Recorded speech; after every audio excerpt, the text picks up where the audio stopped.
Hey, it's your pal Mike Shea from Sly Flourish, here with another episode of Sly Flourish's Lazy DM Prep. In this weekly show, we go through the steps from Return of the Lazy Dungeon Master while preparing for my Sunday D&D game. I don't know if you have a Sunday D&D game. If you do, you can prep along with me for your own game. This show, like all of the work of Sly Flourish, is brought to you by the patrons of Sly Flourish. Patrons get access to all kinds of exclusive material, but most of all, they are helping put on shows like this. So to the patrons of Sly Flourish, thank you so much for becoming a patron. Oh, exciting times. The characters are inside the Caves of Hunger. We're closing in on the end of this campaign for my Sunday group. My Wednesday group is taking a little extra time. They're doing some other stuff. They went to some areas that I didn't do. So...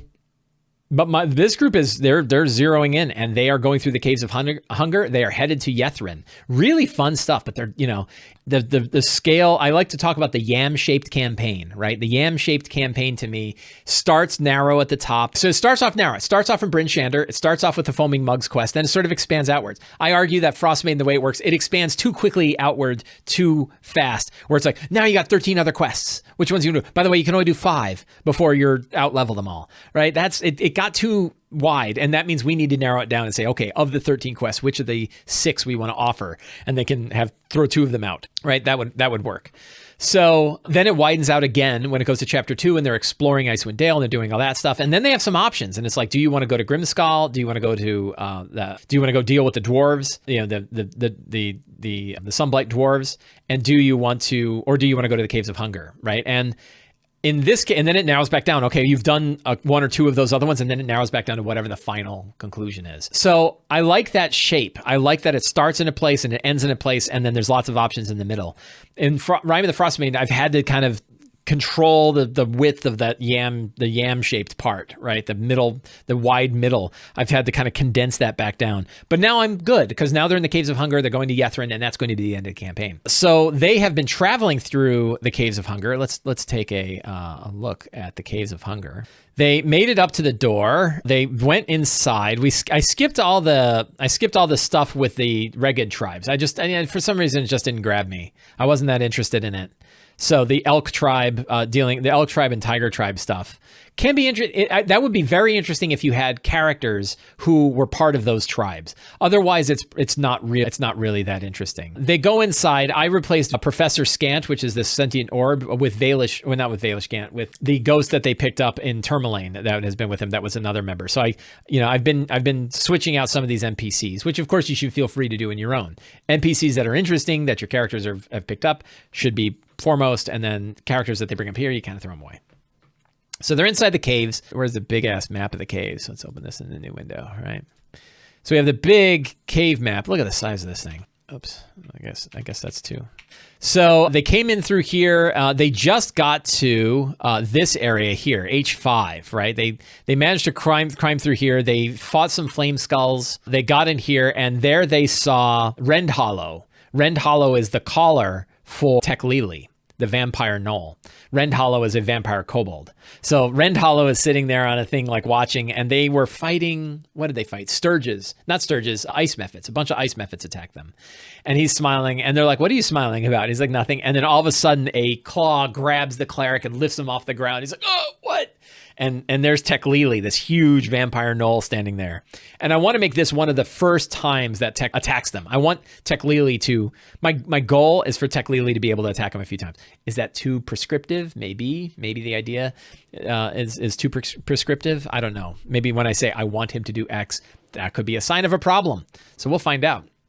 But that is where the last session ended. Let's take a look at the session notes themselves and see if any other interesting things happened that we'd want to bring up. So they finished off Oral's second form. Oh yeah, so I talked about Oral's second form and how much I didn't like it last time. So if you want to hear more about why I didn't like Oral's second form, you can hear about there. I did have them fight Oral's second form now, and my players noticed that I had changed her. So one of the things I gave her, she did an area of attack that did a bunch of damage to everybody around them right before she died.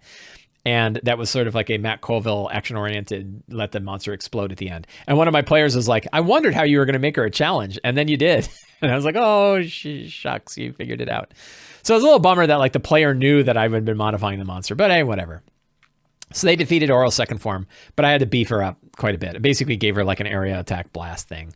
I don't know what the hell I'm going to do. The Oral stat blocks really kind of bite. They went to the Caves of Hunger. They burned through the glacier with the Summer Star and got in, and then they began to travel through the Caves of Hunger. I have to remember that the Candle's Remoraz egg is beginning to warm up and wiggle. But yeah, so you see I have Yethrin, the Cell of Thrune, that stuff is all going there. We did have some fun campfire tales. So I offered up, and I actually wrote notes. Look at me writing notes. That I said, like, when you're taking your long rest before you go into the Caves of Hunger, how do you feel about where things are going? Like, what are you happy?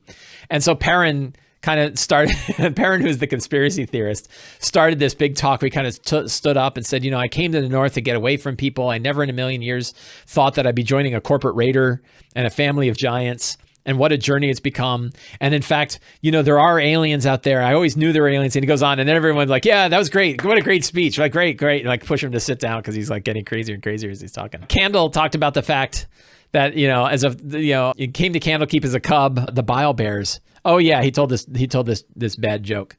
The barbiturate. Yeah. It was kind of funny. Shadow said that he was dealing with the fact that he's been changing from a drow into a mind flayer, and he's worried. He thanked the party for protecting him from the Night's Kiss, that they got away from the Night's Kiss. That was pretty cool. Ilda just, said, how crazy is it that we duped a bunch of nobles? I think I forgot to mention this, that a bunch of the nobles who belonged to the Cult of Thrune, which is like the Knights of the Black Sword, they conned them into thinking, if you give all your money to the Bryn Shander Community Center, we will fatten up the herd of the people and get them ready for sacrifice. When in fact they're just taking all their money. So they managed to embezzle a bunch of money from a bunch of rich aristocrats who followed some stupid cult. And they just she's like, wasn't that great that we did that like right before we left? Right? Like we managed to take a bunch of money from a bunch of corrupt nobles and give it over to the people through the Bryn Shander Community Center. Wow, that was great. And then she's like, I never thought, and then she started spilling like all this gossip about nobility that she knew because her family was in there. Like, do you ever know that this guy was actually sleeping with this guy over here and there's all this stuff going on? They never found that out, right? And everyone's like, oh, really? Aachen hid in a cave in the wilderness, and Gore wanted to thank everybody for trusting him with their financial futures. This is a future. There is a future for this, and that future is you. So he was like working the angle. So that was really fun. Weird stuff from the past. Oh yeah, so I dropped this in while they were walking through the caves. I kind of was a little heavy-handed with this, but I think it kind of worked out. Microphones. Oh, I guess it's fine. They started to see remnants of themselves from many centuries ago. They saw a dead mind flayer who was dressed in Shadowhawk's garb, but with a skull that had been fully transformed into an illithid. And they found bones of a halfling that had been kind of discarded, and the bones had like lines and filaments over it. And they said, like, that's Perrin's bones. Like, why are Perrin's bones here? And then they're like, oh, timey-wimey stuff. So I think I gave away a little bit. We're going to have to see how that goes. Bunch of secrets got revealed. Oral's 3 forms are just a manifestation of her presence. Her divinity is around the whole area, so that kind of offsets the fact that like these stat blocks blow. They don't represent a god very well. Her first form hunts in the cave somewhere, right? Tekeli-li transformed a clan of kobolds into vampires. They are known as the Black Fangs. I don't think I revealed that yet. Great beasts from other worlds lay trapped in the ice. The Netherese battle powerful monsters known as Farum, who nearly devoured the earth. I might steal some of these secrets today. I know you're not supposed to copy secrets over from week to week, but I think I might. Because why not, right? It's lazy. Is it lazier to copy secrets over? Yes, then we do it. Tekeli-li was trapped in the caves of hunger and drank from a black oily pool and became a vampire. Thrune wasn't the only creature drawn out of the void. The Netherese used what the elves had done to open up portals to the far realm and pulled other horrors in.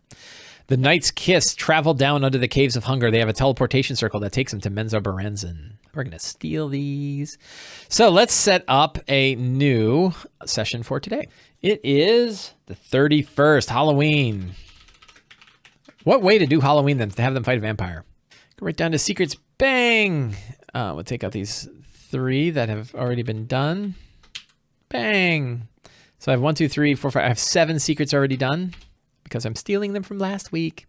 So the strong start is Tekeli-li is choking Gore. We probably want to have the kobold vampires attack, right? I think we're going to have like Rend Hollow stand up and raise his arms, and like 4 kobold vampires will attack. And we'll see how the battle goes. At some point, Tekeli-li is probably going to go like feast on their bones and then run off, right? And then he enjoys tormenting them. He doesn't. I think that's a secret, right? Tekeli-li likes tormenting his prey. He feeds off of their fear. I think that's cool. Somebody says, do you want to fight Tekeli-li or kidnap Gore? I don't like splitting the characters up like that because then you got a player who's sitting on his hands for God knows how long. So I'm not going to, I don't really, splitting the party is okay, but it can be hard to run. What I will have is Tekeli-li will kidnap any character where the player isn't there. So for example, Ilda was not in the last game. She had stepped away in the middle of the game. She had something to that she couldn't get away from. So she had to step away. And so her character disappeared. And it's because Tekeli-li got her, right? And I think if she, in this game, as she comes back, I think we'll have a fun thing where she will, she'll come back, but she'll be beaten up and she will have fought a bunch of kobold vampires and killed some kobold vampires. I think that'd be fun. So we'll come to secrets in a second. Oh, let's review our characters. So let's stop and review some characters. So we have Ilda. Ilda is a half elf, half Goliath barbarian. Family used to be cultists of Thrun. She might have Thrun blood in her. Apparently, she was fed some Thrun blood, just like Tekeli-li was. There's a secret. Let's drop that in. The same blood, right? The same blood that Tekeli-li drank is the same that Ilda's father had fed her when she was an infant.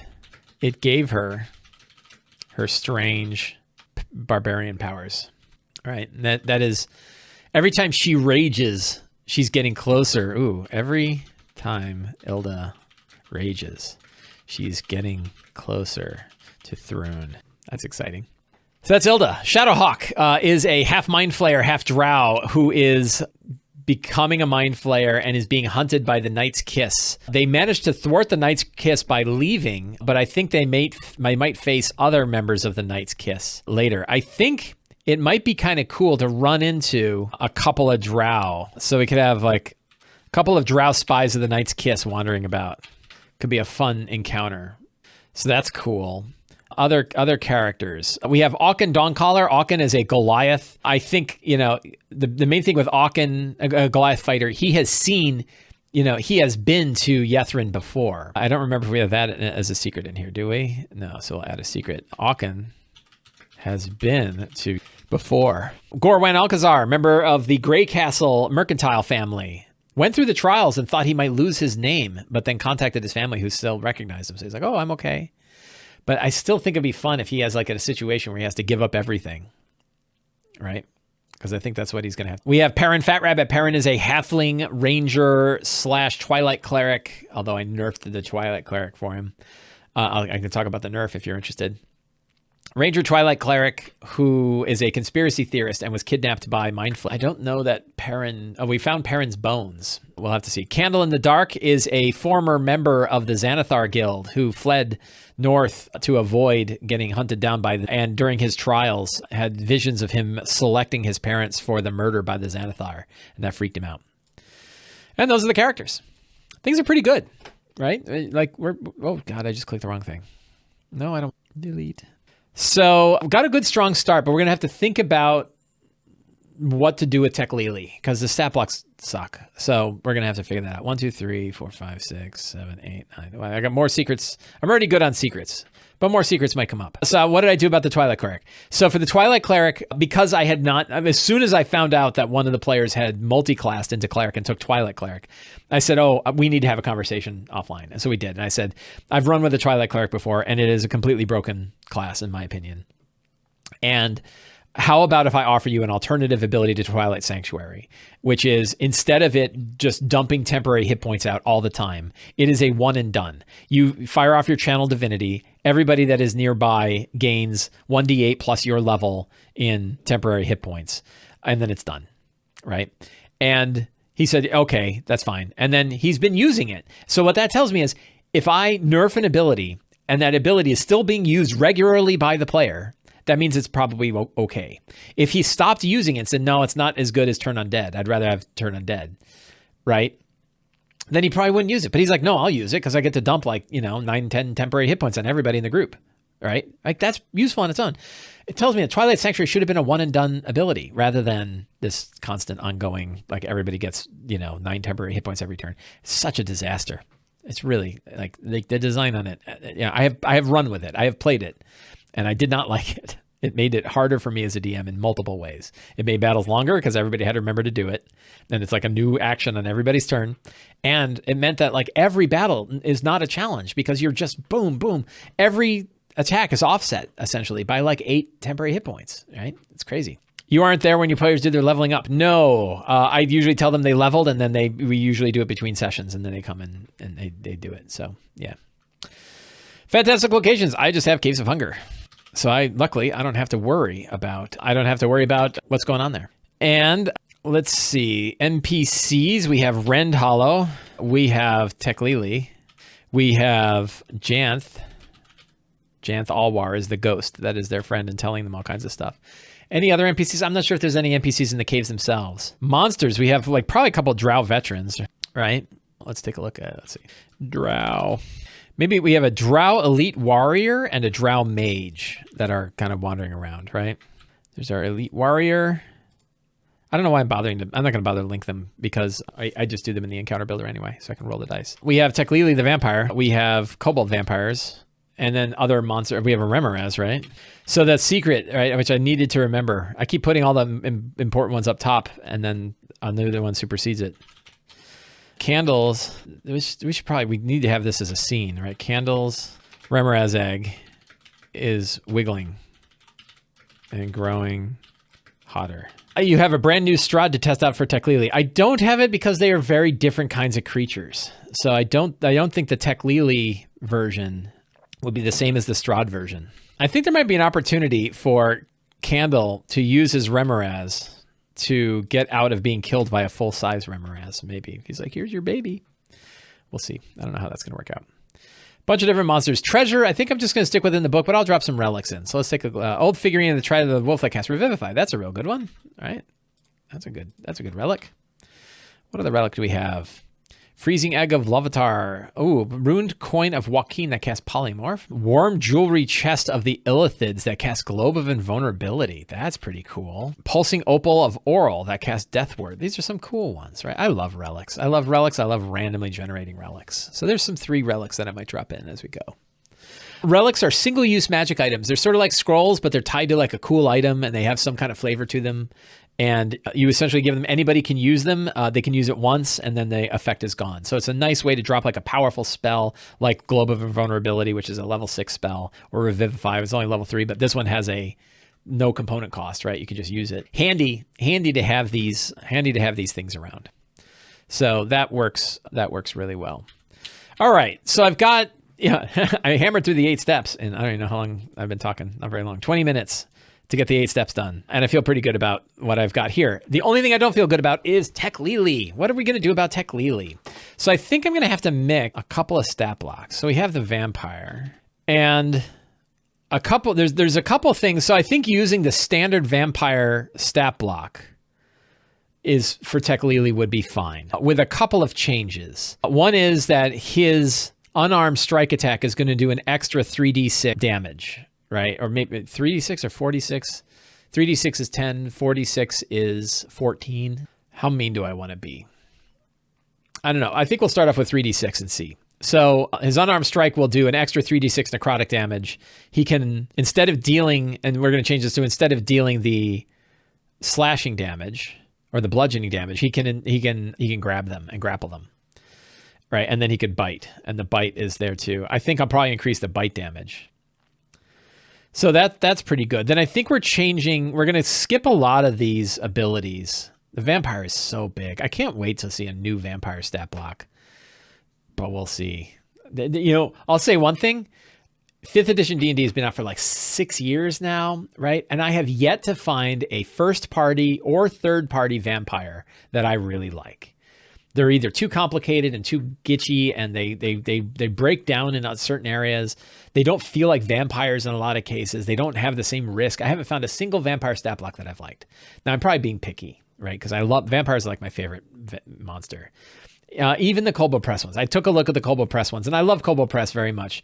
those vampires didn't do it for me either. Partially because they're not just replacing a standard vampire. They have really strange ways that they operate. But I just haven't found a good vampire, right? I want two. I want a non-legendary vampire and a legendary vampire, but I want them to feel like vampires, and they just don't. Like the vampire spawn is just punching you in the face, and this vampire is also just kind of punching you in the face, and then has a million other stat blocks with things that you can't really use. So I do recall Tekeli-li having some ability. So a problem with the Null Vampire, look at the size of the stat block, and it's not legendary. Like, what a pain in the ass, right? So I could take this stat block and make it a legendary stat block pretty easily. He can turn into a large hyena. He's got a bite. Let's see, 2 attacks, one with his bite, one with his claws. Bite is D8, 9 necrotic, reduces your hit points. The claw is 10 slashing. I could throw some, on the claw attack, I could throw some necrotic damage on there. Frightful Cack, DC 15 or become frightened for a minute. Creature can repeat the saving throw at the end of turns. Sickening Gaze. Sickening Gaze might be a good bonus action. Targets one humanoid, see DC 15 against or become poisoned. If I change this one to you get to make a saving throw at the end of your turns to not be poisoned, then that might work, right? So I can change Sickening Gaze into a bonus action. I can give him the legendary actions. I can jack his hit points way up. Is it better to... This is interesting. If he hears words of Celestia, a vampire must try to attack the source of those spoken words. If the voice comes out of multiple sources opposite, the vampire is restrained.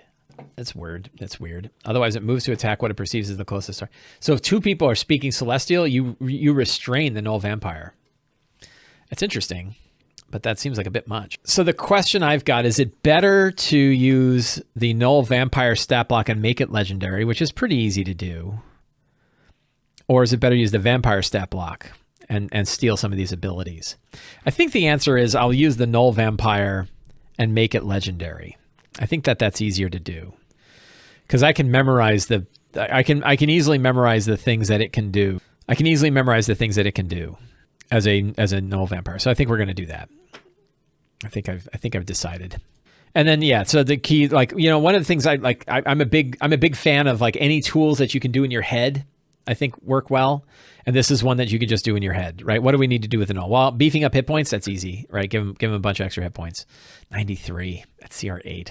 Give him twice. So he has 3 legendary resistances. He has 3 legendary actions. He can move without provoking as 1 legendary action. He can do a claw attack as a legendary action. He could do a bite for 2 legendary actions. He could do the Sickening Gaze is a bonus action, and he could probably do his frightful cackle as a 3 legendary action ability, right?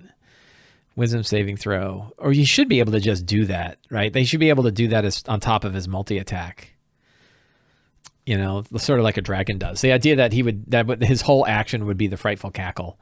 I think his action economy is so low anyway. So I think that will work better. And a lot of times you can just dork around with the action economy of a monster and kind of get it to where it needs to be. So for the kobolds, I didn't like these guys. What I didn't like is that they only have the single bite attack. Right? And it's like, they should have a claw attack too. Like, why don't they, they're vampires, right? And 1 attack is too easy to miss. And they're not so low that you would throw a ton of guys at you. You wouldn't have like 20 of these dudes, right? I guess you could just make multiple bite attacks. They can bite really fast and you give them 2 different bite attacks. That might be better. You could run these guys with 2 bite attacks. And because they have pack tactics, they're probably going to be okay. They're only CR3. So they're pretty low, and 2 bite, but 11 damage even for CR3 is pretty low. 22 damage is better.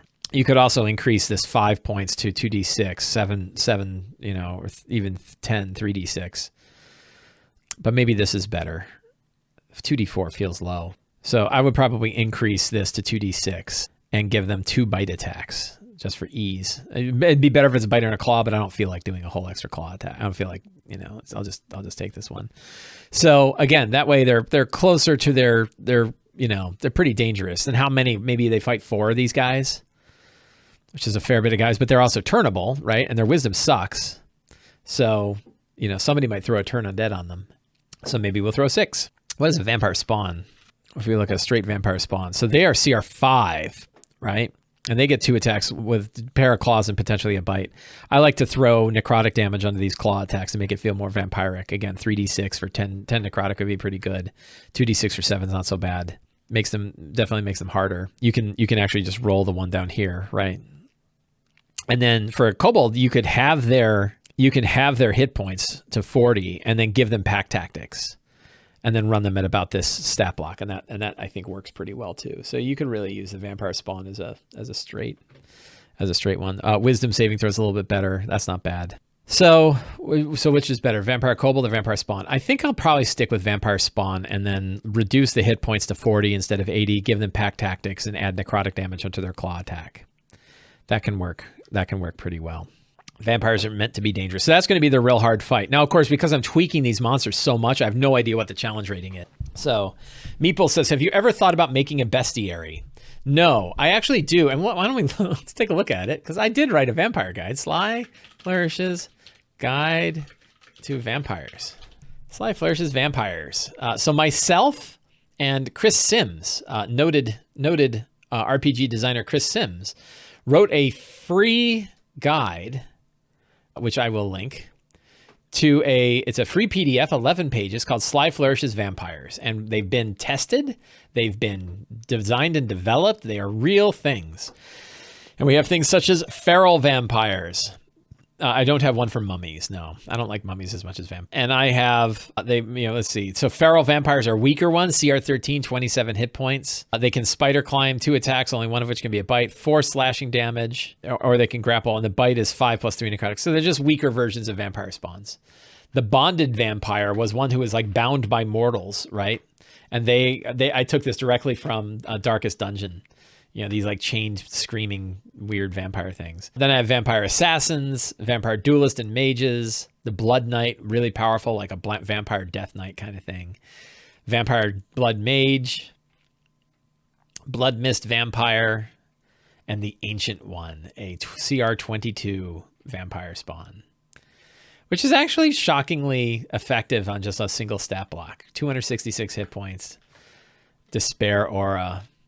I could use this for Strahd. It'd be pretty good. Look at this one, right? Life range, melee or range spell attack, plus to hit 5 foot or 30 foot range. 35 necrotic damage. Target must succeed in DC 20 or its hit points are maximum reduced by the amount equal to necrotic damage taken. 35 points. And it can do a life drain as a legendary action. It can also move without provoking, and soul crushing gaze. That was a cool one. And then you can make a archmage or swordmaster versions of those. Kind of fun. I'll paste this in the Twitch chat here. So, but yeah, none of those really apply to here. So I think we're just going to use vampire spawns, straight vampire spawns, and then modify them on the fly. Hey, 40 hit points. So they're a little lower. They're a little less turn resistant because they have +3 to wisdom. I'm going to throw pack tactics on top of them, and I'm going to add some necrotic damage onto their claw attack. And that necrotic damage hits even if they decide to grapple. So that will work. What else do we have? I think, I hate to call this one short, but I think we're ready. I guess, well, let's take a look at where they're going next. Okay, this is important, right? Like what else is happening? So I know they're fighting, where are they? So they're up here. Whoops. They are up here in this H5, H6 area. Never going to get the size right. There we go. So what are the other, they have a couple different paths they can take. There's the big chute. I should really take a look at 6, 7, 8, 9, 10 and see what's going on there. So let's take a look. So 6 is the ruined tower. We can learn about more stuff about the Netherese. There's some treasure in here. Silver holy symbol, pointed star. Mistral, so that's kind of cool. They can learn some things here. H7 is the rubble-strewn cave. Oh, here's some good lore about Mistral, right? We can throw this in as a secret. That's a big-ass secret. Hey, it works. Tekeli-li, we can have more stuff with Tekeli-li. I don't know, like, when do they face Tekeli-li for realsies? That I'm not sure about. Arcane Eye Activator. So there's a single use of Arcane Eye. That's kind of funny, like a little bit of something. There's the big golem head. Here's another one, Loris. There's a lot of good lore. So they find the big golem head, and of course the golem itself is storming around in another place. So that's kind of interesting. And a toppled spire, some potions of superior healing. That's kind of handy. And there's the big chute that goes down to area 24. then so there are definitely parts of this location that can get missed, right? There's like H11, there's all of this size, this whole side here, H11 through like H21, which could get missed if they go down the chute, but that's fine. You know, like somebody else wrote it. I didn't. It might be kind of neat to connect up. Because like if they come down here, so there's cool places like this guy, H31. Like, you know, what are the locations that you really want to see? And I think H31 would be a shame not to see. And that one, H31, the thing in the ice, right? That there's a huge, weird creature stuck behind the ice that is another Thrune-like monstrosity, not as powerful as Thrune, but there, you know, like the old one. And I think like this is the thing whose blood Tekeli-li drank, right? And became a vampire. And I think this might be a fun place to end Tekeli-li's existence, would be in this chamber. So I think that might be another secret, because I don't have enough secrets today, right? We could definitely have another secret. Tekeli-li lairs in the chamber of a monstrosity that even the kobold vampires fear too much to witness. Yeah, and I think that the players could get drawn to, right? So who? Aachen is drawn to a creature in area 31, right? Actually, I think a few people would be, but I think Aachen would be. I think they might each, like a few of them, because they all have a bunch of weird stuff going on, right? So I think that certainly Shadowstorm? Storm Shadow? Shadowhawk. That's like Storm Shadows from G.I. Joe. Shadowhawk probably can hear it because he's got this telepathic mind thing that there's like a buzzing coming from that location. I think that likewise Perrin probably feels like his arm's burning a little bit because like there's psychic feedback that's going on and there's like, he can kind of feel it. And then Aachen can hear it, right? And Aachen, you know, it's like being driven, like, come to me, right? And it's this huge creature in the ice. I think they might also see frozen Farum. So that's cool. Yeah, Aachen was dreaming of things in the ice, so he might realize like, oh my God, I've seen this thing too. And maybe he drank from it too, right? Maybe like his father gave him some or something like that. Wouldn't that be weird? I don't know. So that's cool. Then there's clearly the Rem section. Let's just take a quick glance through these chambers and see like which ones do you really want people to deal with, which ones not. So the Den of Shadows, 11 through 21 are mostly Tekeli-li's. You have Shadows, Curse of Hunger. I don't know if I'm going to do that. Yeah, maybe. I don't know. Some nasty stuff going on there. Ice-filled caves, ice sculptures. Who did these ice sculptures? Interesting.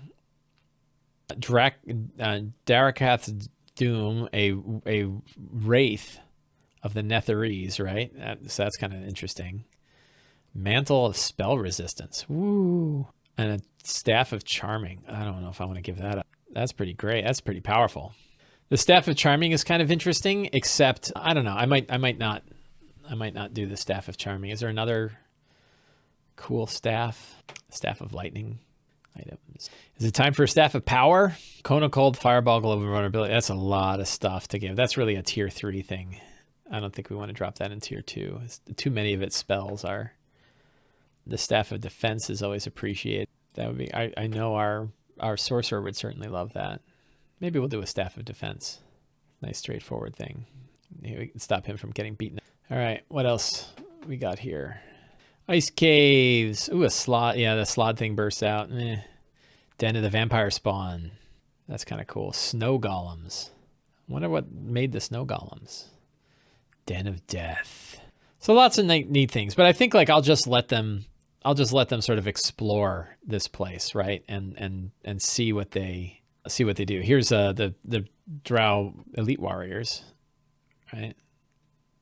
This is cool. I already have all these guys in here. That's the Drow Outpost, which is probably the outpost from which it will seem, you know, for people that are thinking about it, it might seem too coincidental that the Drow who have been hunting for Shadowhawk happen to have an outpost in the very caves that they escaped to. But who knows? it's, you know, it's fun to kind of have things come around. The idea that the Knight's Kiss aren't actually here. These are people who work for the Knight's Kiss, right? And they're sort of holding their own, and then maybe Knight's Kiss will show up. That seems like it could be kind of cool. Piercers, Vladimir's Spark. A frost giant named Vladimir. Oh, this is we're not doing this. This is the spear that can make you huge and gives you like a 23 strength. Better, I think, would be like a spear that has the effects of a storm giant or a belt of frost giant strength, right? I'd rather give that, and that way, I think that would be cooler. The idea that you become 21 feet tall and 7,000 pounds, like it's not going to help you here. Here's a mummy. Mummies have the problem that fire resistance. Mummies need lots of help because their fire vulnerability makes it so much easier for them to kill. So don't feel bad about doubling up a mummy's damage or mummy's hit points, and then they become sort of normal. You want the fire to be their weak spot, but not so weak that you can like one-shot them. Stone cube. That's actually a spitting mimic. Spitting mimics are great, by the way. Some Nothics. I think there's probably too many Nothics. So yeah, pretty good stuff. But I think it'll just be fun for them to explore, and they'll probably miss stuff, and that's okay. We can probably add some like secret chambers that can let them get the things that they normally can't get to, so that they can return. I know that some people said like once you go down the chute, you can't really go back. So you need ways to do, need ways to get back. So the idea of like once you're down, I guess these areas connect down here. So it's pretty Jquay. Is it a Jquay dungeon? It seems like it. Like there's lots of loop backs. There's lots of ways to get back and forth. So yeah, I think it's a very Jquay style map. I think it works pretty well. I wonder who designed it. It's a pretty good dungeon. Big, great big place. Well, I think we are all set for today. I know where my game is starting. I've got my secrets and clues. I've got all the material that what happened to my picture here? I've got all the stuff that I need, and I think I'm all set. So we will call the show over. I want to thank everybody for hanging out with me this morning to help me prep my D&D game. And we will be on next week to see how things went. So thank you all very much. If you want to help me out, there's a few things you can do. You can subscribe to the Sly Flourish newsletter. You can subscribe to my videos on YouTube. You can become a patron of Sly Flourish, or you can pick up any of my books. So if you like any of this stuff, please take a look at any or all of those. Thank you all very much, and have a great day.